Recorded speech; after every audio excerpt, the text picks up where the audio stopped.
Assalamualaikum warahmatullahi wabarakatuh. Perkenalkan, nama saya Evidia Ayu Astuti, jurusan Perbankan Syariah B. Di sini saya akan menjelaskan atau mempresentasikan tentang pasar. Di sini saya akan menjelaskan tentang poin yang pertama. Poin pertama ini mengenai konsep pasar. Dari pengertiannya, pasar adalah suatu tempat terjadinya transaksi antara penjual dan pembeli.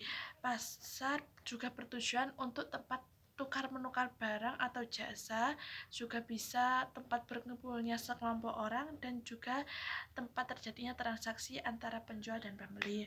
Pasar yang sering kita jumpai adalah pasar tradisional. Nah, mengapa kok pasar tradisional bukan pasar yang lainnya? Karena pasar tradisional ini dilakukan atau dilaksanakan secara langsung tanpa menggunakan media apapun. Poin yang kedua, fungsi pasar. Fungsi pasar menurut saya itu ada dua, yaitu pasar kompetitif, di mana pasar ini memberikan pengetahuan atau wawasan kepada produsen dan konsumen mengenai penurunan atau peningkatan suatu harga barang. Yang kedua, pasar berfungsi sebagai untuk memotivasi produsen dan konsumen mengenai laba atau keuntungan. Poin yang ketiga yaitu pandangan Islam mengenai pasar. Pasar sudah berdiri sejak zaman Nabi Muhammad SAW. Tentunya dalam ajaran Islam, pasar harus mempunyai prinsip, yaitu satu, jujur, yang kedua adil, yang ketiga yaitu tidak menggunakan riba, karena riba dalam pandangan Islam adalah haram. Nah, pasar dalam Islam harus mempunyai syarat-syarat, antara lain sebagai berikut. Satu, adanya penjual. Yang kedua, adanya pembeli. Yang ketiga, adanya barang yang diperjualbelikan. Yang keempat, adanya ijab dan kabul dan kesepakatan antara penjual dan pembeli. Tentunya pasar dalam Islam sudah mempunyai dalil dan hadis. Nah, pada poin keempat ini mengenai struktur pasar. Struktur pasar itu ada dua, yaitu pasar persaingan sempurna dan pasar persaingan tidak sempurna.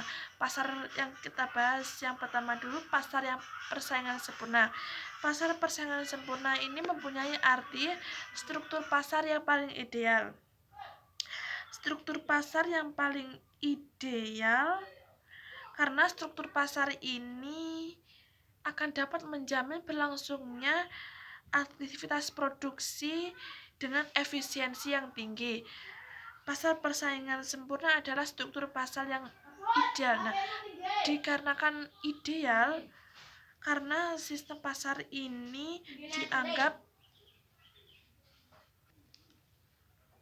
pasar persaingan sempurna adalah struktur pasar yang paling ideal karena sistem pasar ini dianggap bisa menjamin berlangsungnya kegiatan memproduksi barang dan jasa yang tinggi. Akan tetapi dalam prakteknya pun tidak sesuai dengan kenyataan karena tidak mudah untuk mewujudkan sebuah pasar yang sempurna. Poin kedua yaitu pasar persaingan tidak sempurna. Pasar persaingan tidak sempurna mempunyai arti jumlah antara penjual dan pembeli inilah relatif. Dikatakan relatif karena hanya terdiri dari satu penjual, yaitu pemilik usahanya sendiri. Nah, macam-macam dari pasar persaingan tidak sempurna itu ada tiga, yaitu pasar monopolistik, kedua pasar monopoli, yang ketiga pasar oligopoli. Pasar monopolistik yaitu pasar yang terdiri dari banyak penjual. Pasar monopoli yaitu pasar yang terdiri hanya satu penjual. Pasar oligopoli terdiri dari banyak penjual. Nah, saya akan memberikan contoh pasar monopoli. Pasar monopoli itu seperti usaha. Kalau di desa saya itu ada sebuah usaha keripik tempe. Itu hanya mempunyai satu penjual, yaitu pemilik usahanya sendiri. Cukup sekian presentasi dari saya.